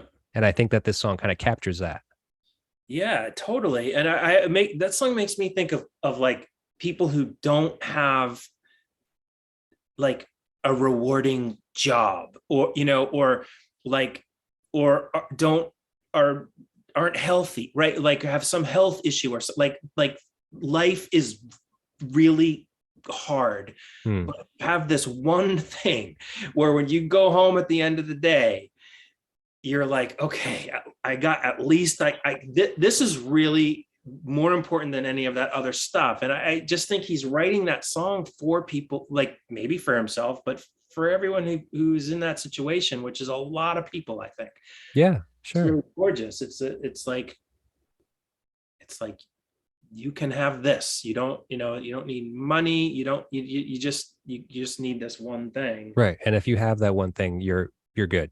You're set. I can hold the line. I can tell the whole wide world to shove it. That's just Yes. Yep. I talked about this song before actually because a friend of mine, Russell Wallace, from came to visit me and we talked about Damn the Torpedoes, and that was the line that he loves because there's not enough times in the musical canon of history where a singer can get it like effectively say shove it in Yeah. in a song. Right. So this song sample lyrics go yeah, I just catch myself wandering, waiting, worrying about some silly little things that don't add up to nothing. Yeah. So you ever find yourselves stuck on these useless things that you think about? Yes, I do. I don't. Rachel doesn't as much. No? I See, really don't. that's very strange for me to hear from a married mother. I don't know. I just think life is short and it's not worth wasting energy worrying about wasteful things. I think from a young age, I never wanted to feel the emotion of regret. And I think wasting time is something to regret. So it's just not worth it and it doesn't help. So don't do it. I agree with you. And I have to work harder to get to that sentiment, but I mostly am able to. Okay, wait. So the dynamic here is that Rachel is the carefree one, and you do most of the worrying for the family, huh? Certain areas, I think that Yeah. I've never seen Rachel worried. Let's just put it that way. That's great. Now Chris I'm only does saying all that the worrying for both of them. Yeah. Well, see, I'm saying that from my own experience because I'm married and have children as well, and my wife does the worrying for everybody. And it's sad because like I don't want her to worry, but it's just that's just the way her brain works. It's just like it's partially, I think, a maternal instinct to obviously be concerned with everyone's feelings and everyone's well-being. But it's from that experience with my wife, I'm just like, God, like mothers have it really hard. The love is big. The big feels for sure. Yeah. Part of motherhood. Can I just say that the talking part of this song makes it impossible to ever cover? Anybody else doing it, you just can't do it. Yeah, it is hard. It just sounds stupid. It's like it's so it's a little bit like, I don't know why he did that because it's never going to be covered, The other thing is there is another song, Johnny Paycheck, Take This Job and Shove It, that says it pretty well. So there you go. Yeah, that's a good one. Anyway. I was thinking with the worrying thing, since this has already come up during the recording of this record, Derek lost his wife, Rachel lost her younger sister, and I lost my father. So and we all worried about, I mean, you can't not worry. They all took cancer too, so they were like, okay, it was slow and I don't know if that drawn out. I mean, yeah. So, but it is, again, it's like that's sadly that's life. Yeah. Right. Yeah, it's true. And so, well, I'm sorry for all of your losses. I mean, I know kind of what that's like. I mean, my wife actually just lost her father as well this March. Sorry. Yeah. So that's kind of fresh, and it's it's not easy to deal with. And so I think that kind of speaks to this song a little bit, as far as this, like what you were saying is that chorus coming in is just like, you need that one thing. And then if you have that rock to kind of like, kind of make things all right, that's kind of what all you really need. Yeah. Yeah. And I think making this music has helped the three of like it's a very cathartic, joyful thing. And it, it really, I think, helped us get through that. And, also the pandemic was miserable, especially the three of us being teachers, but sure. This music, my hope is that now that it's getting out to other people, is that maybe it will bring the similar kind of feelings to other people, like sort of. Sure. Yeah, I would imagine it will. Yeah. Of human condition, which I think Here Comes My Girl also does. Yeah. Great. Well, you actually answered my question. I didn't even have to ask it. That was exactly what I was getting at with this song. So let's move on to the next song, The Waiting. Yeah. It's the hardest part. It is the hardest part, but the weird thing is that all I have about this song is a fact about it, which is that so the story goes that that this song, particularly the chorus, was inspired by a quote from Janis Joplin Oh, wow. along the lines of how she loved to be on stage and Huh. everything else is just waiting. Huh. So, I mean so I no question for you guys on this song, but that's just one of the interesting facts that I was able to pull out of it. Huh, that's cool. I never knew. I mean, that like whenever we have a show, I'm always like, I'm probably the most anxious of the three of us about like, so maybe now I see that the way, like, I just want to like Yeah, well, get started. Let's get this thing started here. well, I think it was because she loved to be on stage. She loved to perform. So it's just like all the rest of the time of the day where you're not performing is just waiting. It's amazing. Yeah. So I think that's what kind of inspired him to kind of start with this. And then, so I guess he started with the chorus because then he basically wrote the rest of the song backwards from that point. That makes a lot of sense. So he had to come up with all like the verses after that. That's cool. Yeah. Pretty interesting. That's very interesting. I never knew that. That's great. All right. So you want to just like do a couple of facts about some of the songs? Because I have another great one that really kind of blew my mind. About this song, about a different song. About a different song. Yeah, let's go. Let's do it. Let's hear it. Don't Come Around Here No More. Yeah. All right. So let's see. Now this is actually verbatim. I've taken this from Wikipedia. The original inspiration was a romantic encounter that producer David A. Stewart of Eurythmics. Yeah. And a romantic encounter that he had with Stevie Nicks of Fleetwood Mac. Wow. I know, right? She gets around, man. Yeah, that's. I've been doing a lot of history, a lot of reading about bands, and she seems to show up everywhere. She does for sure. So, on the Howard Stern show, Stewart explained that the title's phrase was actually uttered by Nicks. She had broken up with Eagles singer and guitarist Joe Walsh the night before and invited Stewart to her place for a party after an early Eurythmics show in Los Angeles. Wow.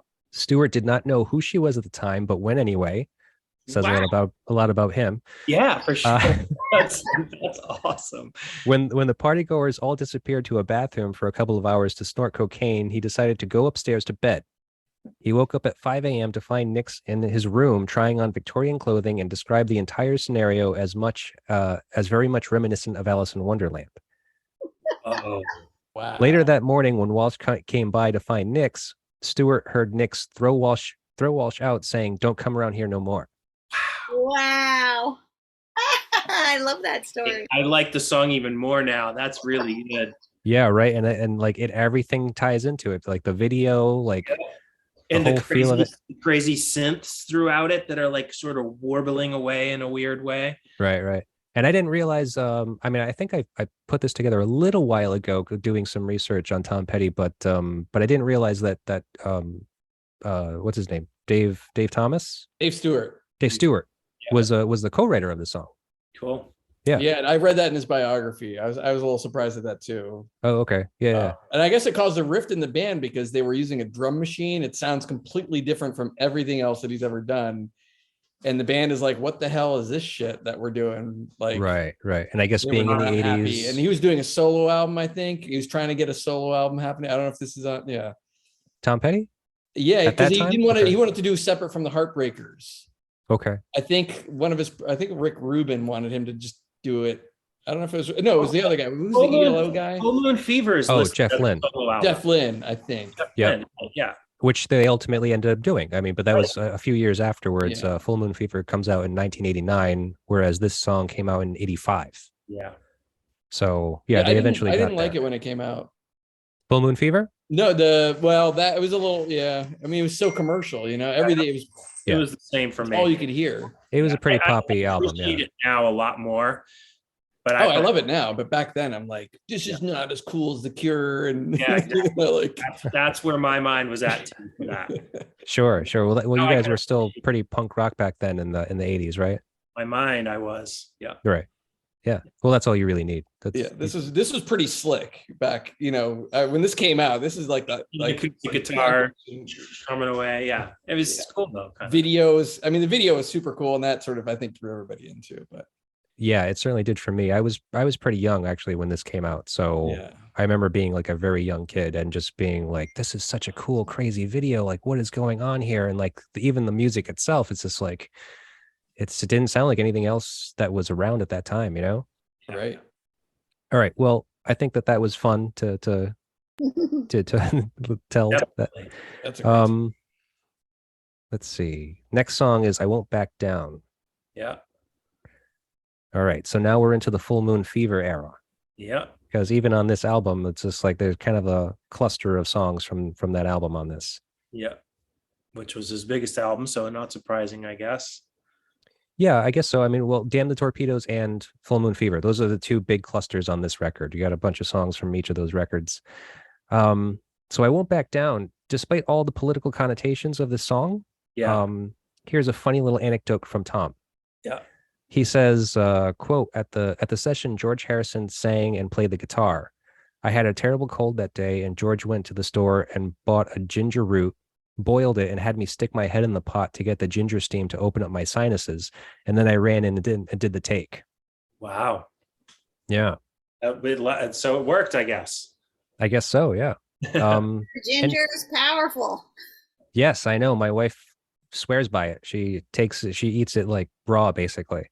Tastes good too. So yeah, it's no loss there. Right. And so so my question for you is any wild natural remedies you use to help in your performance? Well, yes. So before shows in the winter, if we have colds, Derek and I have had this little elixir that I don't remember where I learned of it. But you will wash 2 lemons because the skin is going to be in the water. You cut them in half, squeeze them, put them in. So 2 lemons cut in half in 2 cups of water, and you boil that for a while. Then you strain it and add so much honey, and then you drink it, and it really helps. So it's like a hot lemonade kind of. Yes.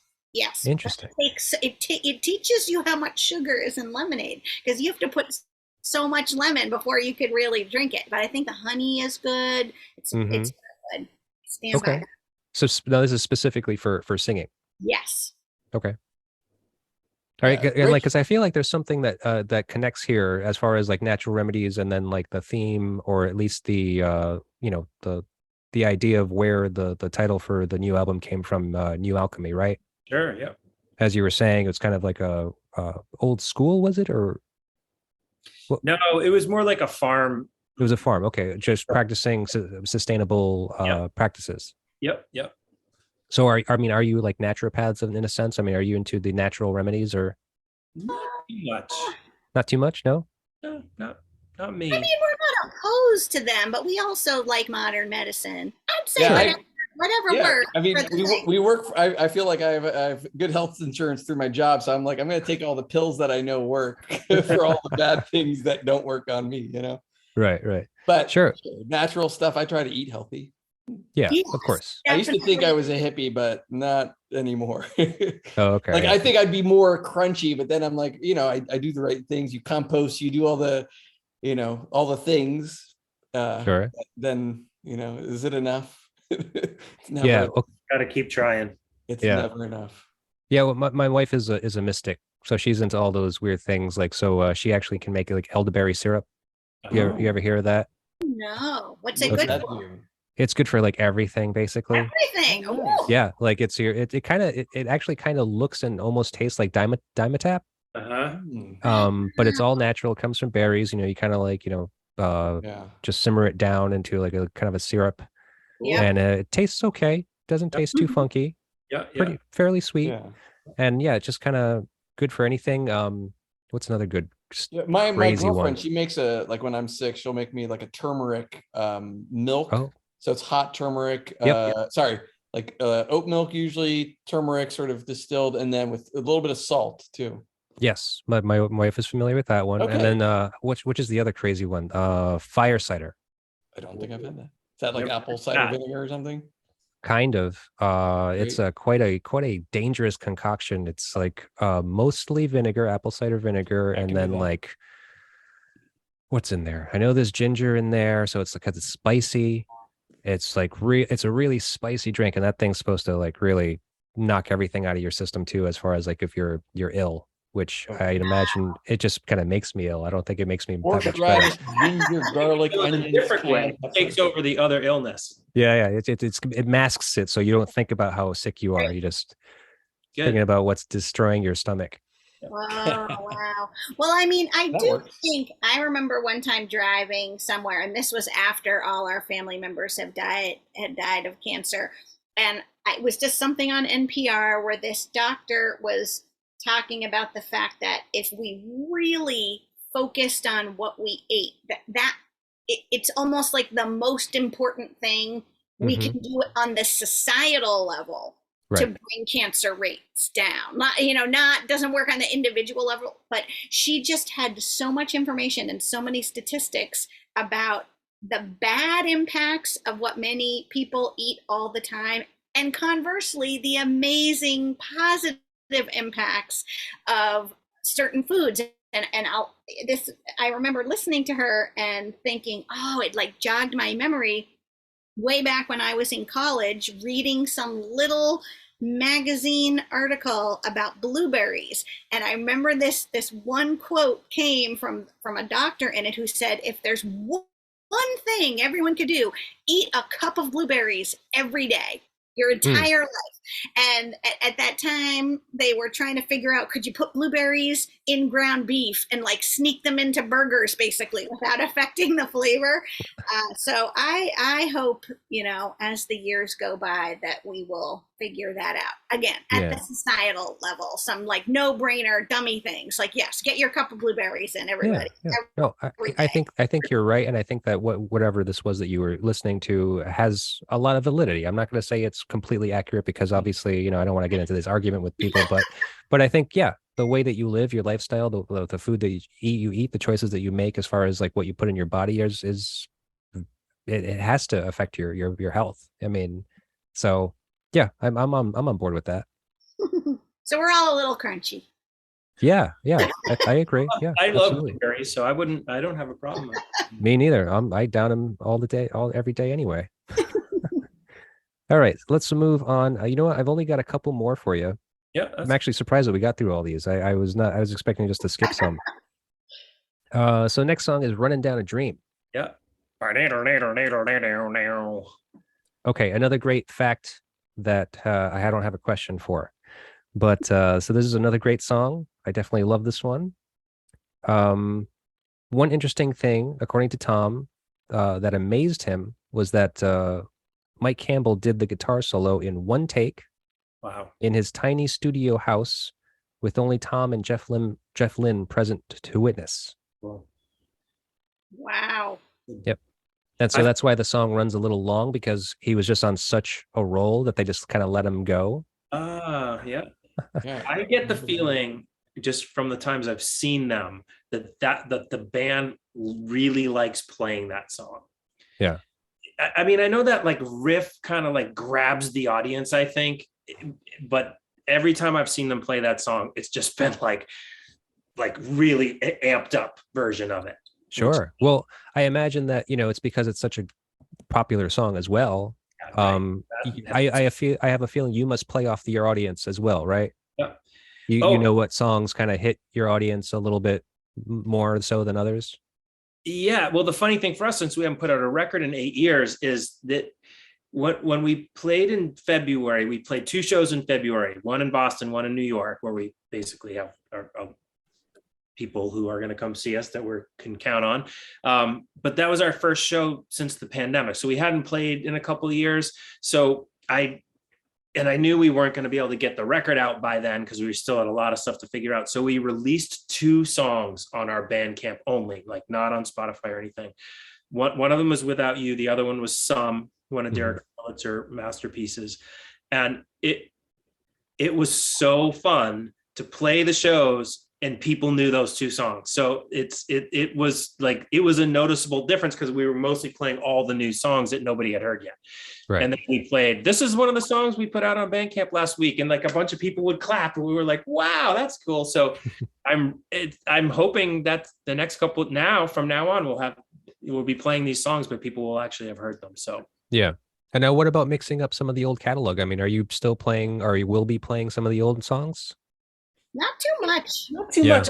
You know, I'm not interested in doing that. I am so much more smitten with the new stuff. And I know lots of artists say that, but like, if there are people who want to hear older songs, I mean, I think there's definitely some good older songs. And like, if someone said to me like, oh, can you play this at the next show? We'd figure out, we'd bust it out, you know, like, Sure. You know, sometimes my son is like, you got to play that song. People like that song, you know.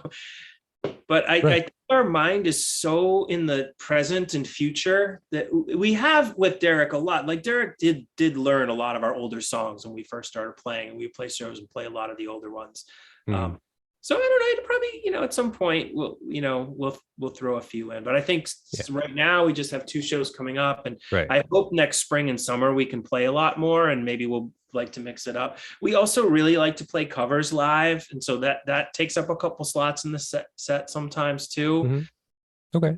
It sounds kind of selfish, like we're doing it for ourselves, but well, you are. Yeah, you have to be. Newer songs are so much better. I think the audiences will come along when they hear them. So. Exactly. Yeah. I mean, you have to do it for yourself first. Yeah. If we ever get to make a greatest hits album, then we'll pick the old ones that are worth keeping. I don't think we're really a greatest hits kind of band. I think we need to. I mean, the folk for us, I want to make a record that sounds like a greatest hits album, like, you know, where every song is good. Sure. Well, it's not like out of the realm of possibility. I mean, you already have had a reissue where you reissue the 2 records off of Homestead, right? Yep. So I mean, that's pretty cool. Yeah, I was happy to see that be available. That's good. Yeah. All right, so we're gonna move on to the last song for the evening. Yep. I'm sorry if I've missed anything that any of you guys we have really like. All good. Okay. Good. Okay. So Free Fallin' is the last song. Yeah. Go ahead.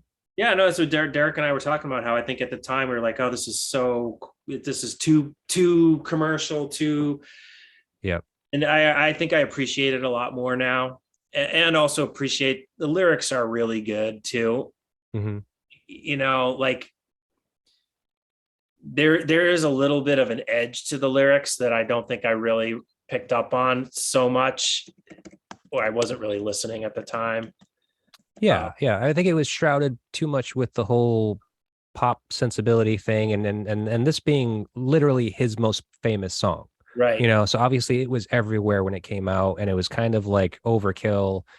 It's definitely very like kind of saccharine and sweet. Like that chorus is just, it just has a tendency to get stuck, and you just hate yourself for it getting stuck in your head, you know?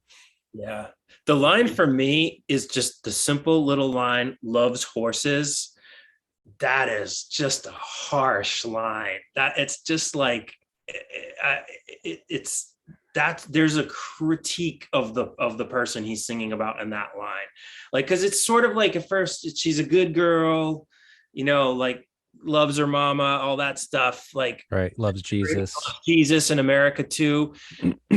But then loves horses. It's kind of like it's looking down. I think it's looking down on the person when he gets to that part. And so I never think I really picked up on that so much at the time. Maybe I'm reading too much into it, but it's like but no, I think that's it, right? He's trying to get away. I'm gone. I'm like, right.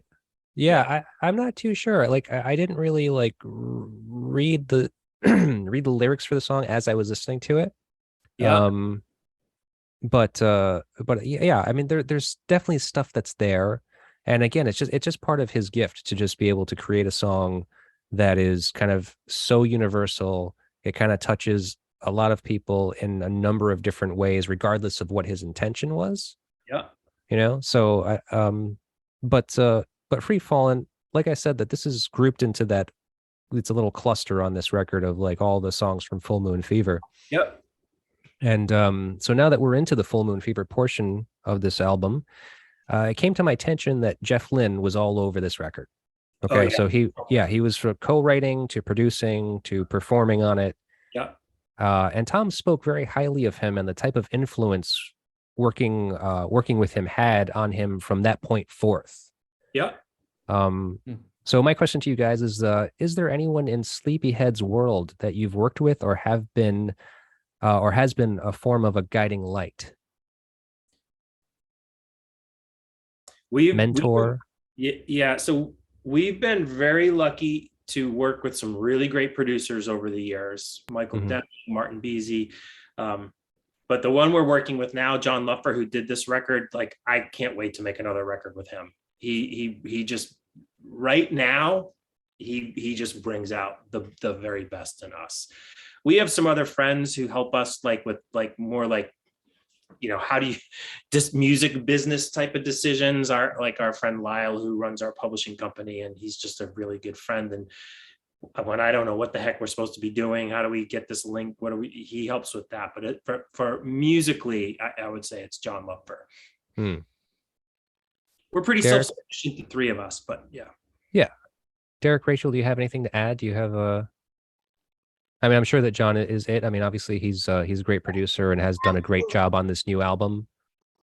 Well, I think for me, it goes way back to the beginning because there were not a lot of female drummers in the 90s. And so I would say, having seen Yola Tango and Georgia Hubley playing drums and the band Christmas with Liz Cox, the Providence connection, those years, I think that was important for me. I'm very comfortable just trying things and doing things, but a couple of years in, I mean, it was just noticeable. Like we'd go on tour and I would just be the only female in many environments, hours and hours and weeks. And it was kind of interesting. So I think that was good for me to see these amazing other female drummers and just sort of confirm, like, yes, this isn't a normal thing to do. Of course, yes, I will keep you know, sure. So I think that was important, and they are both so talented. So watching them is fun. And then, I feel like I at any show, there's always some part of it where I just zero in on the drummer. Like Chris and I went and saw Big Thief recently, and I love watching the drummer so much. So on a certain level, any other drummer who's good, I feel is like a guiding light because you can just watch them. And even if you just get one little idea, it's good. Yeah, that sounds great. And I agree with you. I mean, I didn't even think about how at the time, like when you were starting, there was like, there was a very small presence of female performers, especially in the indie rock world. Yep. But yeah, that's great. Derek, do you have anything to add? I think I'm just done waiting for a mentor to enter my life. And I'm just at the point where I just have to be my own guru here. And I was just thinking about this. It's a little full circle because I feel like, we have this music out here. And to me, it's like there are these templates that I can study from and I can commune with. And somehow I like to think that the music I make is somehow, mixing with the greats, even though it will never get to that level. There's this idea that there is this like connection of a thread of this community almost, I guess is the word. I don't know what it is. So like in that sense, it's like the mentors I have are like all these great records, and I can listen to this and be like, I'm going to steal this and maybe it will work and maybe it'll sound like a whole new song. And so like in that sense, I've learned to sort of listen closer to what, somebody like Tom Petty is saying. Like, I feel like he's probably written the same song 10 million times, and it's him and his girl breaking up or making up. It's one of the two, Yes, I guess that's true. I really admire that and respect that. I like that you can kind of be your own inspiration. I wish, some days it works. No, sure it does. I mean, you have to have a little bit of kind of self-righteousness in what you're doing when you're an artist, like when you're making something, you have to be a little fearless to a degree, so because I want to claim Tom Petty as my mentor, even though I've never met the guy. I feel a connection and I'm inspired, and I feel like I've learned from that. Cool. Well, that's great. Well, guys, can I say that it's been wonderful to speak with all of you? Thank you. It's been great to talk with you too. Yeah, and I'm so happy like that we got to make a little Providence connection. You obviously know a lot of the people that I know, and that's just great to share those experiences and share those stories about these people. Yeah, it's fun. I've always been a big fan. Always been a big fan of the Providence music scene, and I know that you are not to per se a Providence band, but you kind of are an honorary member of this community. A cousin. Yeah, very cool. Well, so I hope to see you guys very soon. Either in New York or Boston, or obviously you plan on coming through here. So I think in the fall, I think it's going to happen. Cool. Well, let me know for sure. I definitely want to be there, and I gotta. And and the record. You're not. It's only going to be released digitally. For now, it is. Yeah, we really want to do vinyl, and are trying to figure that out. But we also couldn't wait any longer to get it out. So Sure. It's coming out, and hopefully sometime in the next 6 months there'll be some vinyl available. We do want to. We have a vinyl master done, ready to go. So. Oh, okay. So it is in the pipeline. It's almost in the pipeline. We're just trying to figure out how to make it happen. We need the blobs of vinyl. Yeah. And we need a little financial help too. I think the records aren't cheap. Right. No, I know. I'm doing it right now. It's not great. No. Okay, well, then I hope to see it. If not, it's not I don't know how you feel about it, but a lot of people are releasing cassettes and CDs now too. Yeah. That's a and those are fairly inexpensive to produce. That's a possibility. We've thought about that too. Okay. Vinyl's cool. Because that's my favorite, but no, I agree with you, man. And trust me, it's I know it's costly. I know it takes a lot financially, and also a lot of time, but totally worth it when you ultimately get it. So even if it's down the road a few months from now, but for now people can just get the record digitally through Bandcamp to purchase, and then obviously it'll be streaming everywhere too, Spotify and Apple Music and all that stuff. Yep, it's all ready to go. It'll be when people hear this, it'll be out there. Yep. Great, sounds good. Well, congratulations on making a great record, guys, and it's been great to speak with you. Yeah, same here. Thank you very much. Thank you so much for having me. All right, no problem. Poetry, was it Eddie and Pam, or was it you and me? It's 29 years, really such a long time. Vinyl and Vision is a Psychic Static production. Theme song written and performed by Jeff Robbins of 123 Aspirations.